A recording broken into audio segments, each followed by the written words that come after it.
My dear students, मैं हूँ Meenakshi from VM academy classes Nashik. बच्चों, हम देख रहे हैं क्लास 12 का चैप्टर नंबर 4 थर्मोडायनेमिक्स। आज है उसका लेक्चर नंबर 2, जिसमें हम स्टडी करने वाले हैं topic heat, internal energy and work. वैसे ऑलरेडी हम लोगों ने लेक्चर नंबर 1 में इसको बहुत डिटेल में स्टडी किया है, बट आज उसको एक्चुअल टॉपिक में हम लोग स्टडी करने वाले। थोड़ा ओवरलुक मैंने आपको किया था, थोड़ा बहुत इसके बारे में मैंने बताया है, बट आज हम लोग इसको और डिटेल में स्टडी करेंगे, क्योंकि इसके ऊपर बहुत सारे क्वेश्चंस भी पूछे गए हैं। वो क्वेश्चंस भी मैं आपको बताऊंगी, उसके साथ साथ हम इसको एक्सप्लेन भी करेंगे। ठीक है, तो टॉपिक बेसिक है, थ्योरेटिकल है, इसमें ज़्यादा न्यूमेरिकल्स नहीं है, पूरा टॉपिक थ्योरेटिकल आएगा।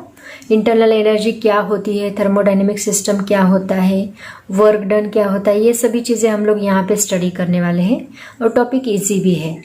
तो चलो स्टार्ट करते हैं आज का topic, heat, internal energy and work.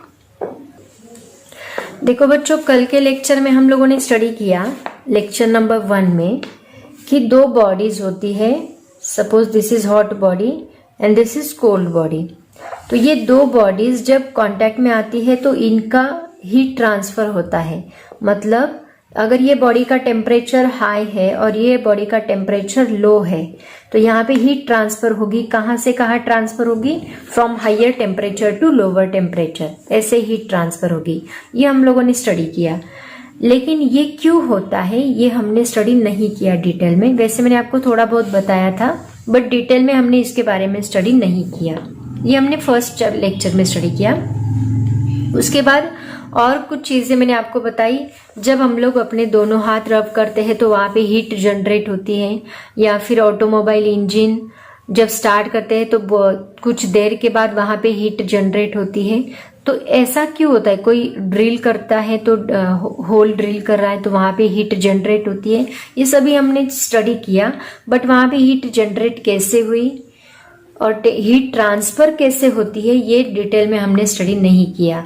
तो आज उसी से रिलेटेड, उसी टॉपिक से रिलेटेड हम लोग स्टडी करने वाले हैं। ठीक है, तो सबसे पहले हम लोग इंटरनल एनर्जी क्या होती है एग्जैक्टली वो स्टडी करेंगे, फिर हम लोग आगे जाएंगे। तो देखो बच्चों, कोई भी बॉडी के पास टोटल एनर्जी जो होती है वो हम लोग कैसे लेते हैं टोटल एनर्जी। सपोज हम लोग कंसिडर करते हैं यहाँ पे पानी का ग्लास भरा हुआ है। ओके, तो ये ग्लास की जो टोटल एनर्जी है, ये टोटल एनर्जी क्या रहेगी? सपोज कंसिडर करते हैं एक व्हील चेयर पे ये ग्लास रखा है और ये चेयर आगे जा रही है। सपोज ये सरफेस के ऊपर रखा है, चेयर आगे जा रही है और वो कुछ हाइट पे रखा है। ऐसे हम लोग कंसिडर करते हैं, चेयर कुछ हाइट पे है, सरफेस अर्थ सरफेस से कुछ हाइट पे ये चेयर रखी है, चेयर के ऊपर ग्लास है और चेयर ऐसे मूव हो रही है, आगे कोई उसको लेके जा रहा है। ठीक है, या फिर मूवेबल टेबल होता है उसके ऊपर रखा है और टेबल आगे जा रहा है। इसका मतलब ये जो ग्लास है इसके पास स्पीड है, राइट ना, इसके पास वेलोसिटी है, ये कुछ हाइट पे रखा है। तो हम क्या बोलेंगे, ये जो ग्लास है इसके पास दो टाइप की एनर्जी है। इसकी जो टोटल एनर्जी है वो कैसे काउंट होगी? इसकी काइनेटिक एनर्जी जो कि वो स्पीड में है उसकी वजह से उसको मिली है, प्लस इसकी पोटेंशियल एनर्जी। ये क्यों मिली है? क्योंकि ग्रेविटेशन, ये कुछ हाइट पे रखा है इसलिए उसकी ग्रेविटेशनल फोर्स की वजह से उसको पोटेंशियल एनर्जी मिली है, और काइनेटिक एनर्जी वो स्पीड में है, मोशन में है, उसकी वजह से मिली है। तो ये दो एनर्जी ज्यादातर हम लोग डिफाइन करते हैं। अभी ये जो एनर्जी, टोटल एनर्जी हम लोग ले रहे हैं, ये पूरे ग्लास की ले रहे हैं। मतलब ये बॉडी है, ये पूरी बॉडी की ये टोटल एनर्जी हो गई, kinetic energy plus potential energy. But ये दो एनर्जीज के अलावा ये ग्लास को और एक एनर्जी है। वो एनर्जी कौन सी? That energy is called as the internal energy. तो ये इंटरनल एनर्जी क्या होती है इसकी हम बात करने वाले हैं। एक्चुअल में ये जो काइनेटिक एनर्जी है ये एक्सटर्नल हो गई, ये ग्लास को मोशन मिली है उसकी वजह से ये एक्सटर्नल काइनेटिक एनर्जी हो गई। ग्लास हाइट पे रखा है उसकी वजह से पोटेंशियल एनर्जी हो गई।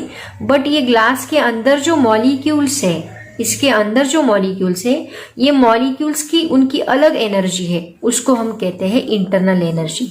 तो ये इंटरनल एनर्जी एग्जैक्टली है क्या, ये कैसे जनरेट होती है, उसकी हम लोग बात करने वाले हैं। ठीक है, तो बच्चों डेफिनेशन ऑफ इंटरनल एनर्जी देखो क्या है। जैसे कि मैंने आपको बताया मॉलिक्यूल्स की जो एनर्जी होती है उसको हम इंटरनल एनर्जी बोलते हैं। तो उसी से रिलेटेड उसकी डेफिनेशन है, बहुत ही simple. The energy associated with the random disordered motion of the molecules of a system.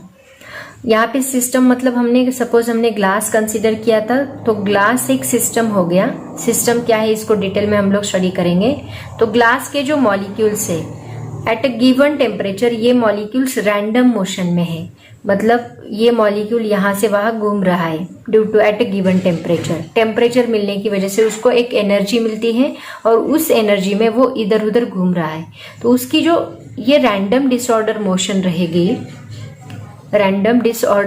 रहेगी, कौन से भी पाथ पे वो चलता रहेगा, इसी मोशन को, इसके बारे में हमने काइनेटिक थ्योरी में बहुत डिटेल में स्टडी किया है। तो उसकी वजह से जो उसको एनर्जी मिली है, काइनेटिक एनर्जी मिली है, that kinetic energy is nothing but the internal energy of that system. Okay, तो ये डेफिनेशन है इंटरनल एनर्जी की। तो ये जो इंटरनल एनर्जी है, that energy is different than the microscopic order energy of moving object. मतलब अब अगर ये ऑब्जेक्ट मूव हो रहा है तो उस मूविंग ऑब्जेक्ट से उसको माइक्रोस्कोपिक ऑर्डर बोलेंगे। ये मूविंग माइक्रोस्कोपिक ऑर्डर से ये डिफरेंट हो गई क्योंकि ये इंटरनल है। चाहे ये ग्लास मोशन में है या ना है, ये मॉलिक्यूल्स को कुछ फर्क नहीं पड़ रहा है, वो अपना अपना रैंडम मोशन कर रहे हैं। तो ये जो एनर्जी है, ये एनर्जी डिफरेंट है, ये ग्लास के मोशन से रिलेटेड नहीं है, सिस्टम के मोशन से रिलेटेड नहीं है, दैट इज डिफरेंट। तो आपको कभी कभी इसके ऊपर क्वेश्चन पूछा जाता है, write a short note on internal energy. तो सबसे पहले तो आप उसकी डेफिनेशन लिखोगे, उसके बाद आगे आप कोई ग्लास का एग्जांपल दे दो। अगर ग्लास टेबल पे रखा है, that is on rest position, तो यहाँ पे ग्लास को ना काइनेटिक एनर्जी रहेगी, काइनेटिक एनर्जी भी ग्लास की जीरो है, पोटेंशियल एनर्जी भी ग्लास की जीरो। कंसिडर करो ग्लास जमीन पे रखा है तो पोटेंशियल एनर्जी भी जीरो रहेगी, काइनेटिक एनर्जी भी जीरो रहेगी। लेकिन ग्लास की टोटल एनर्जी जीरो है ऐसे हम लोग बोल नहीं सकते, क्योंकि ग्लास के अंदर जो मॉलिक्यूल्स है उनकी मोशन रैंडम मोशन चल रही है, क्योंकि एट अ गिवन टेम्परेचर, जो भी टेम्परेचर, रूम टेम्परेचर वो ग्लास में है, ग्लास जिस रूम में रखा है उसमें जो टेम्परेचर है उस टेम्परेचर को मॉलिक्यूल तो मूव हो रहे हैं। इसका मतलब ग्लास के पास इंटरनल एनर्जी जो है वही उसकी टोटल एनर्जी है, ऐसे हम लोग बोलेंगे, क्योंकि यहाँ kinetic energy and potential energy दोनों भी क्या है, जीरो है। तो ऐसे आप लोग इसको एक्सप्लेन करोगे, आपके नोट्स में शॉर्ट नोट दी है इंटरनल एनर्जी के ऊपर, ऐसे आप लोग इसको एक्सप्लेन करोगे। तो देखो बच्चों, इसके पहले जो चैप्टर हमने स्टडी किया उसमें हमने देखा था कि जो मोनो एटॉमिक मॉलिक्यूल्स होते हैं उनके पास क्या होती है, एक मिनट, मोनो एटॉमिक मॉलिक्यूल्स मतलब कौन से, जैसे कि आर्गन। तो इनके पास इनकी जो काइनेटिक एनर्जी होती है वो क्या होती है, उनके पास बस ट्रांसलेशनल काइनेटिक एनर्जी होती है ना, हमने स्टडी किया है, ट्रांसलेशनल काइनेटिक एनर्जी होती है। उसके बाद हमने देखा मोनो एटॉमिक, यहाँ पे सॉरी स्पेलिंग मिस्टेक हो गई, मोनो एटॉमिक। कितने टाइप्स के मॉलिक्यूल होते हैं, मोनो एटॉमिक होते हैं, डाई एटॉमिक होते हैं, इनके बारे में हमने डिटेल में स्टडी किया है, एंड पॉली एटॉमिक होते हैं, पॉली एटॉमिक।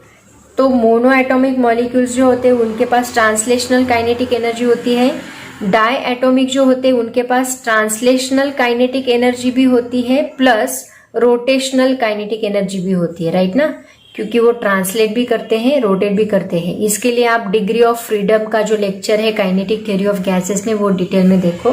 पॉली एटॉमिक में ट्रांसलेशनल काइनेटिक एनर्जी होती है प्लस रोटेशनल काइनेटिक एनर्जी भी होती है। इनके नॉन रिजिड बॉडी होती है, उसके पास वाइब्रेशनल एनर्जी भी होती है क्योंकि वो वाइब्रेट भी होते हैं, इनके पास भी वाइब्रेशनल एनर्जी होती है। ऐसे हम लोगों ने इनके बारे में डिटेल में स्टडी किया है। लॉ ऑफ इक्विपार्टीशन थ्योरम में ये एनर्जी कितनी होती है वो भी हमने देखा है, हाफ, आपको याद होगा हाफ केबीटी, वो हमने स्टडी किया है, राइट ना। तो ये सब आपने उसमें देखो अगर आपको डिटेल में चाहिए होगा तो इसी को हम लोग, ये जो ट्रांसलेशनल काइनेटिक एनर्जी है, रोटेशनल, ये किसकी है, ये that is the molecules. Molecules की एनर्जी है और इसी को हम लोग क्या बोलते हैं, इंटरनल एनर्जी बोलते हैं। तो मोनो एटॉमिक के लिए ये इंटरनल एनर्जी अलग रहेगी, डायटोमिक के लिए अलग रहेगी, पॉलीएटॉमिक के लिए अलग रहेगी।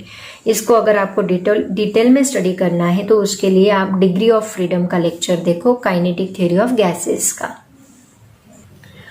नेक्स्ट पॉइंट हम लोग स्टडी करने जा रहे हैं, that is the thermodynamic system क्या होता है। तो इसमें देखो हम 3 पॉइंट स्टडी करेंगे। पहला, थर्मोडायनेमिक सिस्टम क्या होता है वो देखेंगे हम लोग, what is mean by thermodynamic system.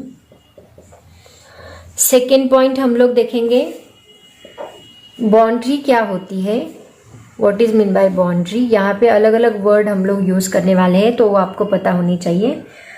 And third point हम लोग देखेंगे व्हाट इज सराउंडिंग। वैसे उनके नाम में ही उनका मीनिंग है। तो सबसे पहला पॉइंट हम लोग देखते हैं थर्मोडायनेमिक सिस्टम क्या होता है। तो देखो बच्चों, कोई भी ऑब्जेक्ट अगर हम लोग लेते हैं, जैसे कि हमने अभी पानी का भरा हुआ ग्लास लिया था, तो वो ग्लास एक सिस्टम हो गया है, राइट ना। तो इसको अगर हमें एक साइंटिफिक लैंग्वेज में डिफाइन करना होगा थर्मोडायनेमिक सिस्टम एग्जैक्टली है क्या, तो उसकी साइंटिफिक लैंग्वेज में एक अलग डेफिनेशन आएगी। तो वो डेफिनेशन देखो क्या आएगी, it is a collection or a group of objects. मतलब यहाँ पे हमने ग्लास लिया था, तो ये ग्लास में क्या है, it is a collection, molecules का कलेक्शन है। या फिर हम लोग ये ग्लास के अंदर सपोज यहाँ पे और एक कुछ थर्मोमीटर वगैरह डालते हैं, तो ये ग्रुप ऑफ ऑब्जेक्ट हो गए। या फिर इसके कांटेक्ट में और कोई दूसरी बॉडी यहाँ पे आती है, सपोज दूसरा ग्लास हमने इसके पास रखा, तो ये दोनों जो ग्लास है ये दोनों एक ग्रुप ऑफ ऑब्जेक्ट बन गए, राइट ना। और इन्होंने एक यूनिट फॉर्म किया, राइट। जो क्या करेंगे, अगर ये ग्लास कोल्ड है, इसका टेम्परेचर कम है और इसका टेम्परेचर ज्यादा है, ये हॉट है और ये कोल्ड है, तो यहाँ पे क्या होगा, हीट एक्सचेंज होगी, higher temperature to lower temperature. मतलब ये दोनों ऑब्जेक्ट का ये जो ग्रुप ऑफ यूनिट बना है, ग्रुप ऑफ ऑब्जेक्ट बना है, ये क्या कर सकते हैं, इनकी एबिलिटी है हीट एक्सचेंज करने की, एनर्जी एक्सचेंज करने की। तो ऐसे ही ऑब्जेक्ट्स को, ग्रुप ऑफ ऑब्जेक्ट्स को, या फिर सिर्फ ये ग्लास को एक सिस्टम हम लोग बोल सकते हैं, राइट ना। It is a collection or a group of objects that can form a unit which may have ability to exchange energy with its surrounding. अगर मैंने सिंगल ग्लास लिया, बस ये ग्लास लिया, तो ये ग्लास क्या करेगा, इसके सराउंडिंग से जो एनवायरमेंट है, इस थोड़ी देर में देखो, अगर हम पानी गर्म करके रखते हैं या फिर चाय गर्म करके रखते हैं रूम में, तो वो रूम के टेम्परेचर की वजह से वो चाय ठंडी हो जाती है। इसका मतलब क्या, कि वो चाय का जो टेम्परेचर है, उसकी जो एनर्जी है, वो क्या कर रहा है, एक्सचेंज कर रहा है। एक तो लूज कर रहा है, एक तो गेन कर रहा है, डिपेंड्स ऑन। अगर ग्लास चाय का टेम्परेचर ज्यादा है तो वो अपना हीट लूज करेगा विथ इट्स सराउंडिंग। अगर उसका टेम्परेचर कम है सराउंडिंग से, तो वो हीट गेन करेगा। इसको भी हम लोग डिटेल में देखने वाले हैं। इसका मतलब क्या, कि ये जो सिस्टम है, ये जो कलेक्शन ऑफ ऑब्जेक्ट्स है, ये क्या कर रहा है, हीट एक्सचेंज कर रहा है, उसकी एबिलिटी है हीट एक्सचेंज करने की। और इसी को हम लोग क्या बोलते हैं, थर्मोडायनेमिक सिस्टम बोलते हैं। तो ये थर्मोडायनेमिक सिस्टम की एक पर्टिकुलर डेफिनेशन हो गई। It is a collection or a group of object that can form a unit which may have ability to exchange energy with its surrounding। तो इसमें सेकेंड वर्ड आता है बाउंड्री। अब यहाँ पे बाउंड्री क्या होती है, देखो ये जो यहाँ पे फॉर्म हुई है, that is nothing but the boundary. यहाँ पे इसको हम बाउंड्री बोलेंगे। ये एक सिस्टम है और सिस्टम के सराउंडिंग में ये जो है, यहाँ पे इसको हम बाउंड्री बोलेंगे। और ये सिस्टम छोड़ के आजू बाजू में जो कुछ भी है उसको हम बोलेंगे सराउंडिंग। आया समझ में, ये क्या है, सराउंडिंग है, ये सिस्टम है, और इन दोनों को जोड़ रहा है उसको हम क्या बोल रहे हैं, बाउंड्री बोल। It's very simple concept actually, right ना। तो इसके ऊपर भी एक क्वेश्चन उन्होंने डाला है। क्वेश्चन देखो क्या है, with the help of an example describe the terms thermodynamic system, boundary and surrounding. बहुत ही सिंपल, ये डेफिनेशन लिखो, पहला पॉइंट। दूसरा पॉइंट क्या आएगा, सराउंडिंग क्या होता है। सराउंडिंग क्या होता है, anything that is not the part of the system. Called as surrounding, और उसी को हम लोग बोलते हैं एनवायरमेंट। और तीसरा पॉइंट आएगा बाउंड्री। बाउंड्री क्या होती है? The surface separating the system and surrounding. Surrounding और सिस्टम को सेपरेट करने का काम जो सरफेस करता है उसको हम बोलेंगे बाउंड्री। और इसका एग्जाम्पल आप लोग क्या लिखेंगे? वही ग्लास का एग्जाम्पल लिखो, या फिर water kept in a vessel in a system, the vessel is it's boundary. ये जो वेसल रहेगा वो बाउंड्री रहेगा। एंड एटमॉस्फेयर क्या रहेगा? सराउंडिंग रहेगा। और ये वेसल का जो सरफेस है वो क्या रहेगी? उसकी बाउंड्री रहेगी। ऐसे हम लोग इसको एक्सप्लेन कर सकते हैं बहुत ही सिंपल तरीके से। नेक्स्ट पॉइंट देखो क्या है बच्चों? थर्मोडायनेमिक सिस्टम का क्लासिफिकेशन। थर्मोडायनेमिक सिस्टम को 3 पार्ट में क्लासिफाई किया जाता है। वो 3 पार्ट देखो कौन से हैं। पहला पार्ट है ओपन सिस्टम, दूसरा है क्लोज सिस्टम, तीसरा है आइसोलेटेड सिस्टम। तो तीनों का मैं एग्जाम्पल देके आपको एक्सप्लेन करती हूँ, उससे आपको सबसे ज्यादा क्लियर होगा। ओपन सिस्टम के लिए मैं आपको एग्जाम्पल बताती हूँ। सपोज हमने गैस के ऊपर एक पॉट रखा है और उसको हम लोग हीट अप्लाई कर रहे हैं, राइट ना? तो इसमें हमने वाटर डाला है और ये वाटर को हमने क्लोज नहीं किया है। तो जब ये वाटर बॉईल होगा तो हम लोग ऑब्जर्व करेंगे कि ये वाटर बॉईल हो रहा है, उसके साथ साथ इसकी हीट एनर्जी जो है वो एक्सचेंज भी कर रहा है, मतलब हीट बाहर निकल रही है। हीट के साथ साथ स्टीम भी बाहर निकल रही है ना? तो यहाँ पे ये जो सिस्टम है ये ओपन है, इसको क्लोज नहीं किया है। यहाँ पे हम लोग हीट अप्लाई कर रहे हैं, इसके साथ साथ वाटर बॉईल हो रहा है, बॉईल हीट बाहर डाल रहा है, टेम्परेचर बाहर आ रहा है, हीट फ्लो हो रही है higher temperature to lower temperature में, सराउंडिंग में हीट फ्लो हो रही है, और उसके साथ साथ स्टीम भी बाहर निकल रही है। तो ऐसी जो सिस्टम है इसको हम लोग क्या बोलते हैं? ओपन सिस्टम बोलते हैं। तो ओपन सिस्टम को हम लोग कैसे डिफाइन करेंगे? Open system is defined as a system, this is the system that freely allows exchange of energy and matter also। Steam बाहर निकल रही है मतलब मैटर भी क्या हो रहा है? एक्सचेंज हो रहा है। exchange of energy and matter with its environment और सराउंडिंग। जो सिस्टम फ्रीली अलो करता है हीट एक्सचेंज को और मैटर को, उसको हम लोग बोलते हैं ओपन सिस्टम। अब हम लोग लेते हैं क्लोज सिस्टम। क्लोज सिस्टम में अभी बॉइलिंग ऑफ वाटर ही हमने लिया, लेकिन हमने क्या किया? वो एक बॉयलर में रखा, मतलब इसको हमने क्लोज किया है, और फिर यहाँ वाटर को हम लोग हीट अप्लाई कर रहे हैं, ठीक है? हीट अप्लाई करने के बाद क्या होगा? इसकी हीट एनर्जी तो बाहर निकलेगी, लेकिन इसमें से स्टीम बाहर नहीं निकलेगी, स्टीम एज इट इज अंदर ही रहेगी, राइट? मतलब एक ऐसा सिस्टम है जहां पे हीट एनर्जी बाहर निकल रही है लेकिन मैटर बाहर नहीं निकल रहा है। यहाँ स्टीम भी बाहर निकल रही थी, मतलब यहाँ पे जो सब्सटेंस है वो भी बाहर निकल रहा था। यहाँ पे सब्सटेंस बाहर निकल रहा है क्या? नहीं। तो इसको हम कैसे डिफाइन करेंगे? Does not allow the exchange of matter but allow energy to be transferred. ऐसे हम लोग क्लोज सिस्टम को डिफाइन करेंगे। Close system is defined as a system which does not allow the exchange of matter but allows the energy to be transferred, called as closed system। अब तीसरा system आता है isolated system. इसके लिए हम लोग सबसे बेस्ट एग्जांपल लेते हैं water kept in a thermos flask. मतलब एक थर्मास फ्लास्क लिया है, वो थर्मास में अगर हमने वाटर डाला तो वो वाटर सभी जगह से उसको हमने क्या किया है? आइसोलेट किया है। मतलब इसमें से ना हीट बाहर निकलेगी, ना इसमें से स्टीम बाहर निकलेगी, ना एनर्जी बाहर निकलेगी, ना मैटर बाहर निकलेगा। तो ऐसी सिस्टम को हम लोग क्या बोलेंगे? Isolated system. तो आइसोलेटेड सिस्टम की डेफिनेशन क्या आएगी? Isolated system is completely sealed, मतलब isolated from its environment. Matter as well as heat can not be exchange with its environment, called as isolated system. समझ में आया? Open system, it can exchange heat as well as matter. Closed system, it can exchange energy but not matter. Isolated system, it cannot exchange energy, it cannot exchange matter, called as isolated। तो ऐसे classify किया है thermodynamic system को 3 parts में। तो इसकी definition भी पूछी जाती है। क्वेश्चन देखो क्या पूछा जाता है इसके ऊपर। what is the thermodynamic system? How are the system classified on the basis of transfer of heat and matter? ऐसे क्वेश्चन इसके ऊपर पूछा जाता है। और दूसरा क्वेश्चन इसके ऊपर पूछा जाता है, give examples of each open, closed end isolated system. तो अभी जो मैंने एग्जांपल दिया है, water boiling in a kettle is an open system. वहां पे क्या होता है, heat escapes into the air, exchange of energy with the surrounding, at the same time steam also escapes into the air.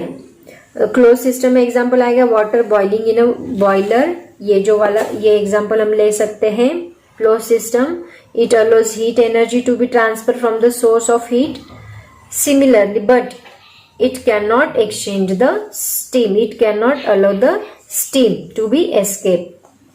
ये close system का। और third example आप बोल सकते हैं, water capped in a thermos flask forms an isolated system, neither heat nor the matter is allowed to escape the system, called as isolated system। ठीक है, ये क्लासिफिकेशन रहेगा तीनों का।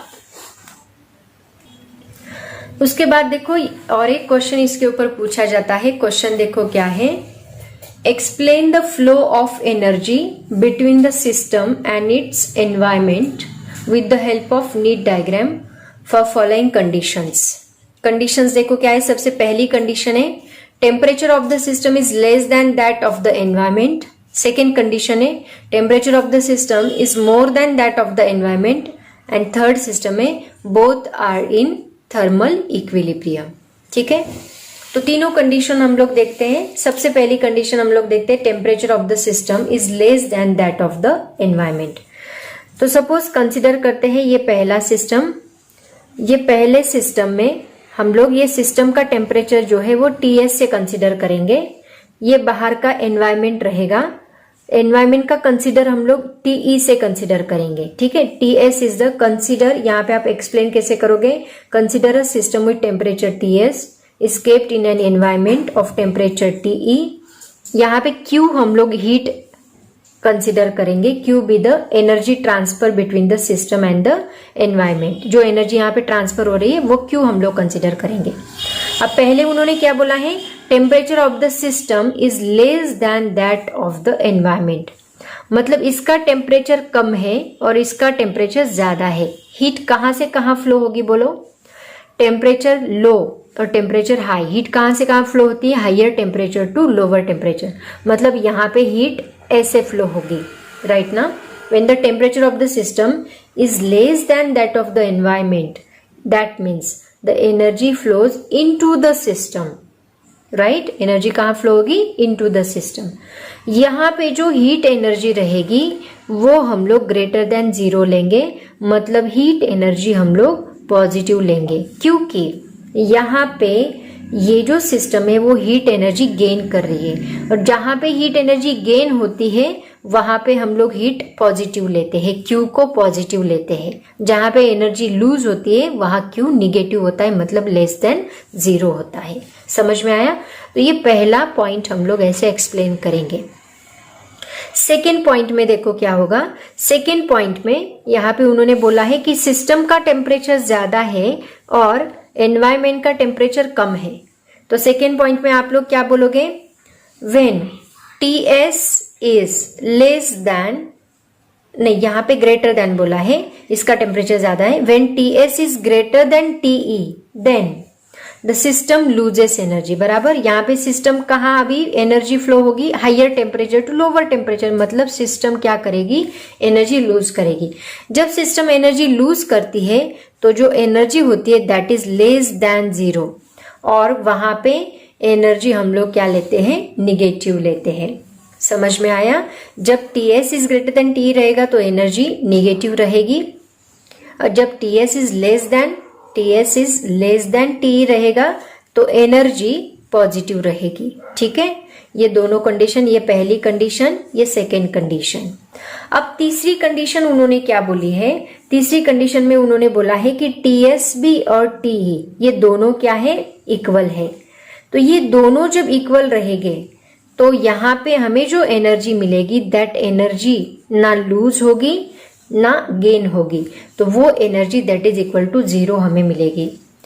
क्योंकि यहाँ पे थर्ड कंडीशन में Ts इज इक्वल टू क्या है, TE है, इसका मतलब Q इज इक्वल टू हमें क्या मिलेगा, 0 मिलेगा। समझ में आया? पहली condition, when TS is less than TE, then energy gain there, right? That means Q is positive. When TS is greater than TE, then energy lose there, then Q is negative. And when TS is equal to TE, then energy not a gain, neither gain nor lose. That means Q is equal to 0 there. और ऐसी condition को जब ये दोनों equal होती है तो ऐसी कंडीशन को हम लोग क्या बोलते हैं, this is called as they are that the system are in thermal equilibrium and there is no transfer of energy. इसको थर्मल इक्विलिब्रियम स्टेट बोलते हैं। समझ में आया सबको? थर्मल इक्विलिब्रियम मतलब जहां पे हीट ट्रांसफर नहीं होती, एनर्जी ट्रांसफर नहीं होती, उसको हम थर्मल इक्विलिब्रियम बोलते हैं। तो ऐसे इस क्वेश्चन को हम लोग एक्सप्लेन करेंगे। बहुत ही सिंपल थ्योरेटिकल क्वेश्चन है, आप लोग इसको इजीली एक्सप्लेन कर सकते हो। इसी से रिलेटेड और एक क्वेश्चन हम लोग देखते हैं, how can internal energy of a gas can be change bye heating it. तो इसके लिए देखो, हम लोग एक सिलेंडर लेंगे, इस सिलेंडर को हम लोग पिस्टन से क्लोज करने वाले हैं, ठीक है। एक frictionless, massless and movable piston हमने रखा है, इसके अंदर गैस मॉलिक्यूल्स हैं। तो इनिशियली ये गैस मॉलिक्यूल्स का टेम्परेचर, ये गैस मॉलिक्यूल का टेम्परेचर हम लोग TS से डिनोट करेंगे, और यहाँ पे जो बर्नर हम लोग लगाएंगे उसका टेम्परेचर हम लोग TE से डिनोट करेंगे। अब यहाँ पे हम लोग ऑब्जर्व करें कि ये बर्नर जो लगाया हमने, उससे जो निकल रही हीट, उसका टेम्परेचर ज्यादा रहेगा। That means TE is greater than TS, right. TS की हीट कम है, TE की हीट ज्यादा है, that means TS is less then TE। तो यहाँ पे इनकी हीट डिफरेंस होने की वजह से, टेम्परेचर डिफरेंस होने की वजह से हीट कहाँ से कहाँ फ्लो होगी, सराउंडिंग से सिस्टम में फ्लो होगी। और जैसे ही यहाँ पे सिस्टम में हीट फ्लो होगी, ये जो मॉलिक्यूल्स है इनकी इंटरनल एनर्जी बढ़ेगी, क्योंकि इनको अभी हीट मिली, हीट मिलने की वजह से टेम्परेचर बढ़ा, टेम्परेचर मिलने की वजह से इनका स्पीड बढ़ा, और स्पीड की वजह से इनकी काइनेटिक एनर्जी बढ़ गई। इसका मतलब इनकी इंटरनल एनर्जी जो मॉलिक्यूल्स की है वो बढ़ गई, और मॉलिक्यूल्स की इंटरनल एनर्जी बढ़ने की वजह से उनका कोलिजन बढ़ेगा, उसकी वजह से वहां पे हीट एनर्जी जनरेट होगी, और धीरे धीरे ये जो TS है ये बढ़ना स्टार्ट होगा, राइट। तो ऐसे internal energy of gas can be change bye heating it. उनको हीट अप्लाई करने की वजह से इनका इंटरनल एनर्जी चेंज होगा, और उसकी वजह से उनका TS बढ़ेगा। अब यहाँ पे TS क्या होगा, TS is greater than TE। जो एनवायरमेंट है उससे ये TS बढ़ जाएगा, और उसकी वजह से वो जो एनर्जी है वो अभी कहाँ ट्रांसफर होगी, it is transfer to the surrounding, because TS is greater than TE। Initially TE is greater than TS था, इसीलिए एनर्जी सिस्टम को दी गई, मतलब गैस का टेम्परेचर इंक्रीज हुआ। टेम्परेचर इंक्रीज होने के बाद सिस्टम का टेम्परेचर इंक्रीज होगा, उसके वजह से वापस हीट कहाँ जाएगी, सराउंडिंग को जाएगी।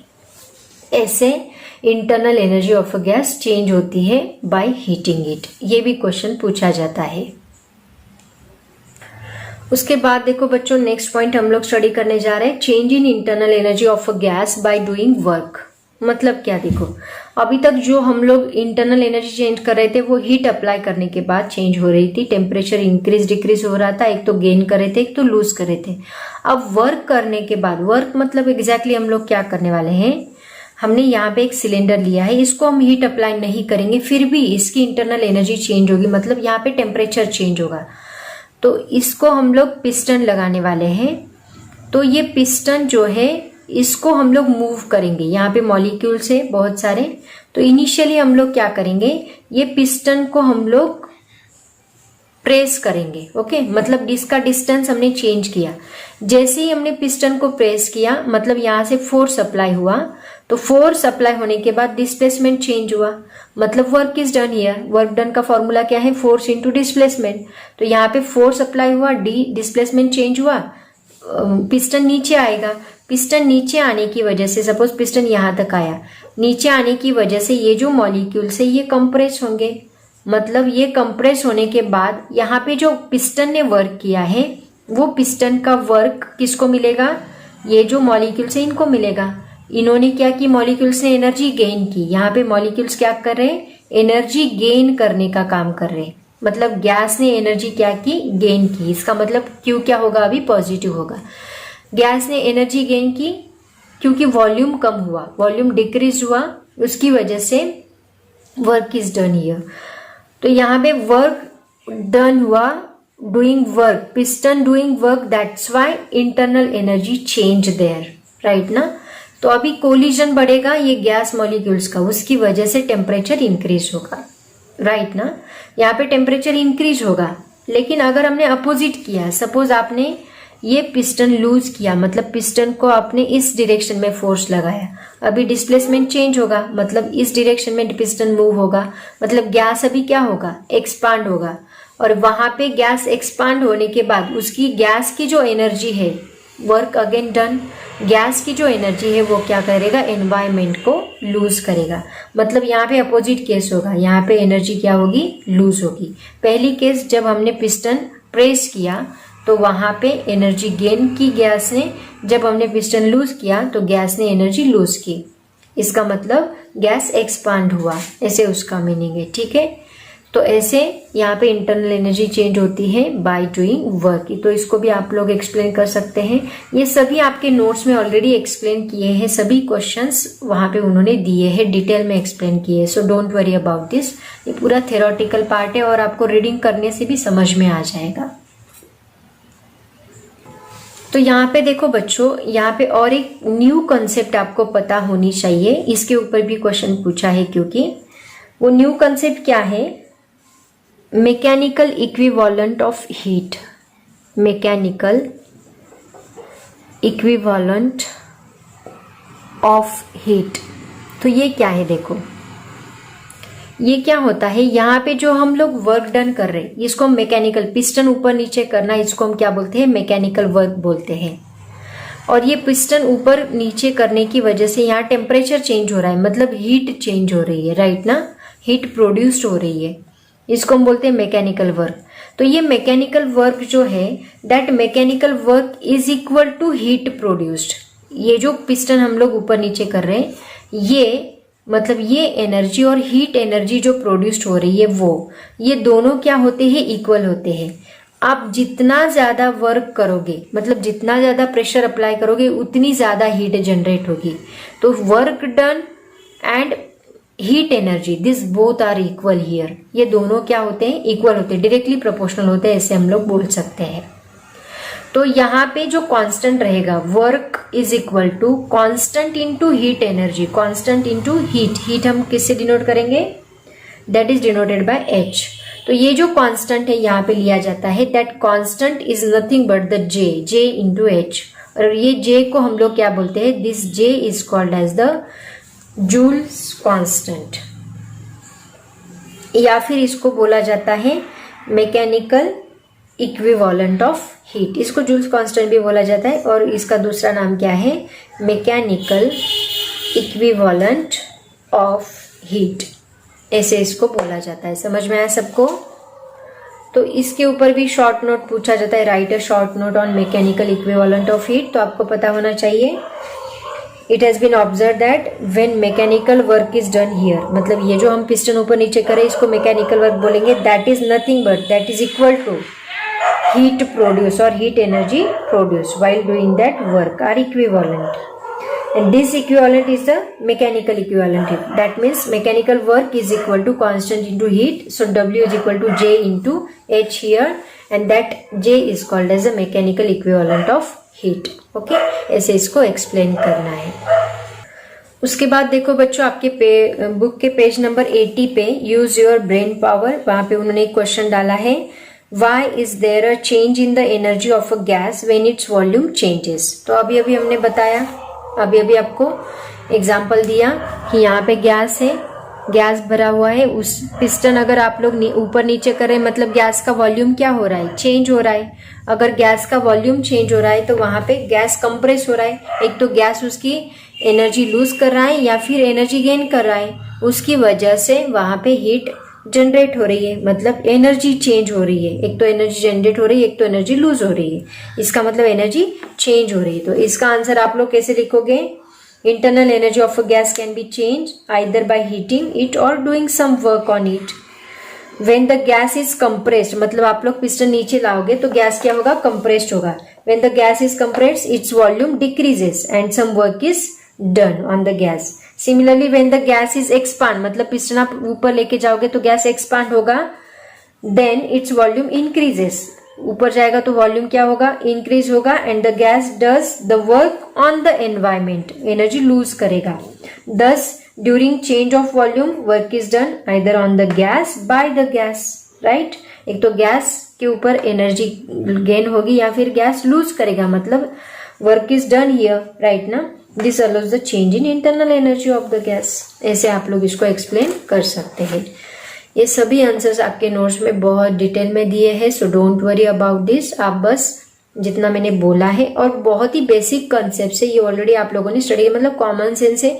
इसको गैस की एनर्जी चेंज कैसे हो सकती है हीट अप्लाई करने के बाद, तो वो आपको तुरंत समझ में आ जाएगा. अपनी लैंग्वेज में आप आंसर लिखो ताकि और अच्छे से आपको मार्क्स मिलेंगे, ठीक है. ये पूरा थ्योरेटिकल है, so don't worry about this. Read करने से भी समझ में आ जाएगा.